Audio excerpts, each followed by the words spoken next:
Csoma Zsolt vagyok, talán már találkoztál a nevemmel. Egy nagyon rövid videóval szeretnék bejelentkezni, ígérem nem lesz hosszú, és szerintem legfeljebb, ha 57 másodperc. Mindenképpen maradj a végéig, mert egy nagyon-nagyon fontos kérdést szeretnék számodra feltenni. Remélem nincs rossz alkalom, amikor én ezt a videót nézed, úgyhogy lesz rá időd erre, hogy megnézd. No, és rá is térnék a kérdésre, egy dolgot szeretnék előtte tisztázni, hogy nem akarok neked eladni semmit, és nem akarlak sehova beszervezni. Jó?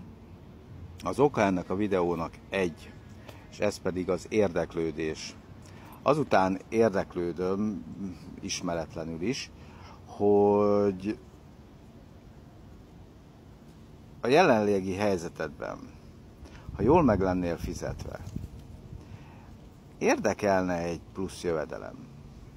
Itt a videó végén itt van egy kérdőív, igen, nem, és ha igen, akkor beszéljünk róla, ha nem, akkor nyilvánvalóan nincs miről, ennek ellenére kövess be, ha igen, ha nem, oszd meg az ismerőseiddel, mentsd el a videót, ha fontosnak találod.